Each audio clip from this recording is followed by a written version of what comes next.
Hello my dear friends. तो देरी ना करते हुए शुरू करते हैं आज के इस एपिसोड को। तो लास्ट एपिसोड में जैसे कि हमने देखा ही था कि हमारी एडिबल नीचे गिर जाती है। अचानक से सामने उसके इज़रा आ जाता है, जिसे देखकर वो हैरान हो जाती है और कहती है तुम तो, और एकदम से उसे देखने लगती है और इज़रा भी उसे बड़े ही प्यार से देख रहा होता है।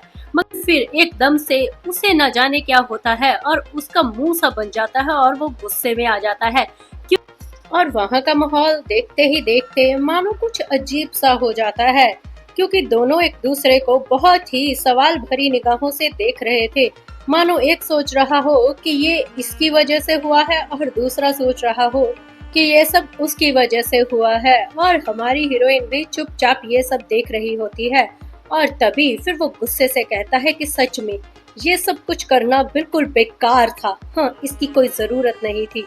और जब वो ये बात करता है तो हमारी हीरोइन को तो बिल्कुल भी समझ में नहीं आता, क्योंकि वो हमारी हीरोइन की तरफ देखकर घूर रहा होता है कि वो इसके रिस्पॉन्स में क्या बोलने वाली है। मगर वो तो एकदम से हैरान होती है कि ये किस तरीके से बिहेव कर रहा है और ये किस बारे में बात कर रहा है, मुझे तो कुछ भी समझ नहीं आ रही।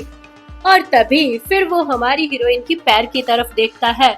ये देखकर हम इज़रा फिर से कहता है कि लगता है आपके चोट ज्यादा आई है, मैं आपकी मदद कर देता हूँ, और अपना हाथ आगे बढ़ाता है उसकी मदद करने के लिए।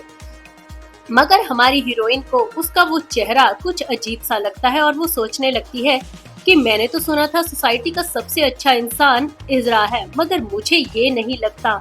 और फिर वो उसे गुस्से से देखने लगती है और बिना उसकी मदद के उठने लगती है और मन में सोचने लगती है चलो खैर छोड़ो, कुछ भी हो, मुझे इससे क्या लेना देना। मगर मैं जब इसे बॉल में पहली बार मिली थी तो क्या मेरी नजरों ने इस पे जरा सा भी यादू नहीं किया। और ये बोलकर वो उठने ही वाली थी कि उसका पैर फिर से मुड़ जाता है और इज़रा उसे कहता है कि क्या आप श्योर हैं कि आप चल पाएंगी या खड़ी हो पाएंगी अपने पैरों पे। और हमारी हीरोइन उसे कुछ नहीं कहती और धीरे धीरे खड़ी होने लगती है, क्योंकि शायद वो अभी भी गुस्से में थी। और फिर वो कहती है कि तुम सच में कितने रूड हो, तुम्हें इतना नहीं पता कि मैं कौन हूँ। तुम्हें पता है ना कि मैं ब्रॉन पार्ट की फैमिली मेंबर हूँ और उनकी बेटी हूँ, और तुम इस तरीके से मेरे साथ बिहेव कर रहे हो बिना ब्लेसिंग दिए। इस तरह तुम सीधा मुद्दे की बात पर कैसे आ सकते हो। हाँ, तुम्हें नहीं पता, ये चीज बहुत ही रूड मानी जाती है। और तभी फिर वो देखकर कहता है कि देखो आप गलत समझ रही हैं, ऐसा कुछ भी नहीं है। असल में मुझे यहाँ पर लुसेरिया ने बुलाया था, मैं इसलिए यहाँ पर आया था। और ये सुनकर हमारी हीरोइन कहती है अगर लुसेरिया ने बुलाया था तो तुम्हें उसका इंतजार करना चाहिए था ना, मगर इस तरीके से तुम्हारी बदतमीजी को तुम किस तरीके से चेंज कर सकते हो कि तुम लुसेरिया की वजह से ये सब कुछ कर रहे हो। और फिर वो कहता है तो क्या यहाँ पर एक चोट लगी लड़की को मैं इग्नोर कर देता। और हमारी हीरोइन कहती है हाँ क्यों नहीं, तुम कर सकते थे। वो बहुत ही एटीट्यूड में कहती है। और तभी फिर वो कहता है कि देखो मुझे यहाँ पर मेरी बहन ने बुलाया है, लगता है ये सब तुम्हारी वजह से ही हुआ है। मुझे लग रहा है तुमने ही उसे बोला होगा कि हाँ मुझे यहाँ पर बुलाया जाए ताकि तुम मुझसे बात कर सको। और ये सुनकर हमारी एडिबल कहती है अच्छा, तुम्हें ऐसा क्यों लगा कि मैंने तुम्हें यहाँ पर बुलाया है।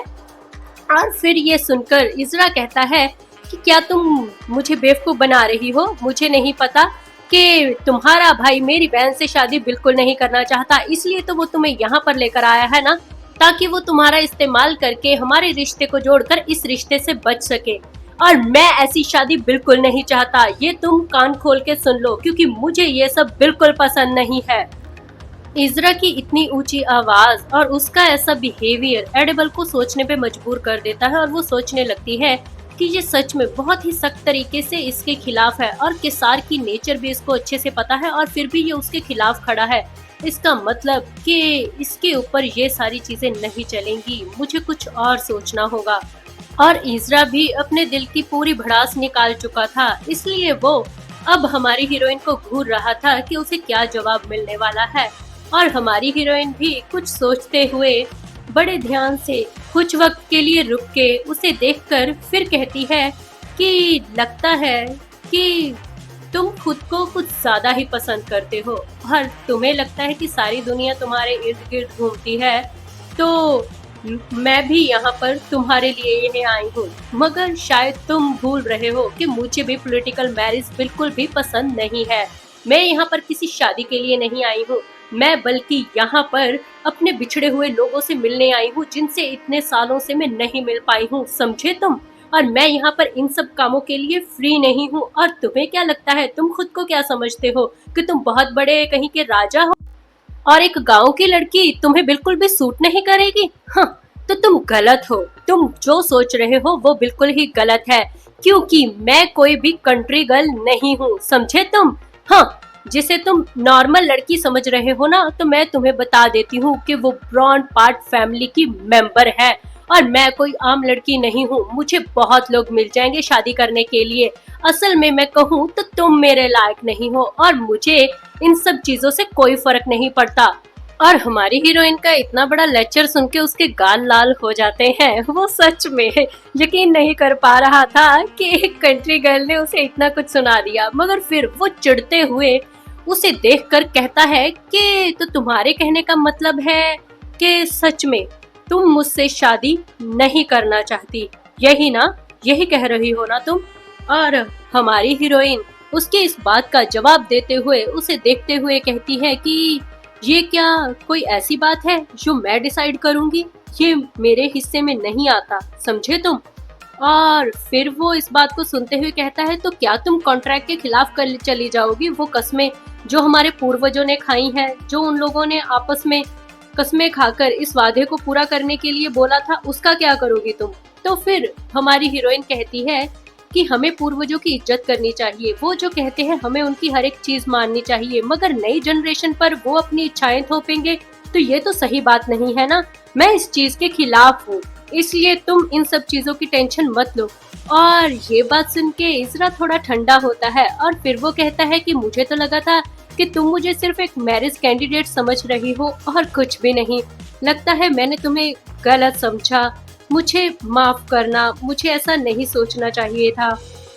और उसकी ये बात सुन के हमारी हीरोइन उसकी तरफ देखने लगती है और कहती है कि असल में यहाँ पर चारों तरफ यही बातें हो रही हैं हमारे रिश्ते की, तो तुम ऐसी गॉसिप सुन के गलत समझ सकते हो। मैं इस चीज के लिए इनकार नहीं करती कि तुम्हें गलत फहमी हुई है। तो फिर हमारा इज़रा नीचे सर झुकाते हुए कहता है तो क्या हम माफी मांग सकता हूँ इस रूडनेस के लिए जो अब तक मैंने अपना बुरा बिहेव किया है? क्या आप मुझे माफ करेंगी? और उसकी ये हरकत देख के हमारी हीरोइन भी कहीं ना कहीं थोड़ी सी रिलैक्स फील करती है और फिर वो कहती है कि हाँ हाँ क्यों नहीं, तुम्हारी माफी स्वीकार की गई है। और तभी फिर वो कहता है कि चलो ठीक है, अगर ऐसी बात है तो दोबारा से स्टार्ट करते हैं। और जब ये बोलता है तो हमारी हीरोइन को समझ में नहीं आता कि इसका मतलब क्या है। और फिर वो धीरे से कहता है कि मैंने जो कुछ भी कहा मुझे इन सब चीज़ों के लिए माफ़ कीजिएगा। और तभी हमारी हीरोइन उसे देखते हुए कहती है कि हाँ ठीक है, ये सही है, ये एक नई शुरुआत चाहता है। और तभी फिर वो कहती है कि भगवान आपकी ज़िंदगी में सुख शांति बनाए रखे, मैं हूँ ब्राउन पार्ट की लड़की एडेबल। और ये बात सुन के हमारे इज़रा भी आगे सर झुकाते हुए कहता है कि भगवान आपकी जिंदगी में सुख शांति बनाए रखे, मेरा नाम है इज़रा डेलेवेले, मैं वहाँ का राजकुमार हूँ और उम्मीद करता हूँ कि मैंने अभी अभी जो भी गलती की है आप उसके लिए मुझे माफ करेंगी। और इस तरीके से फिर वो हाथ आगे बढ़ाते हुए कहता है कि अगर आपने मेरी माफी स्वीकार कर ली है तो क्या आप मुझे इजाजत देंगी कि मैं आपको आपके रिजॉर्ट तक छोड़ आऊं? और ये बात सुन के हमारी हीरोइन हाँ कहती है और फिर धीरे से कदमों की आवाज आने लगती है जिसमें हम देखते हैं कि इज़रा बहुत ही मेहनत से हमारी हीरोइन को गोद में उठाकर चल रहा होता है और दोनों बातें करते हुए निकलते हैं और कहते हैं कि किस तरीके से एक दूसरे को वो लोग गलत समझ रहे थे, मगर ऐसा कुछ भी नहीं था। और मदद करने के लिए हमारी हीरोइन इज़रा का शुक्रिया अदा भी करती है और इस तरीके से वो दोनों सफर तय करना शुरू करते हैं। और आगे की स्टोरी के लिए आपको इंतजार करना पड़ेगा अगले दिन। Bye bye.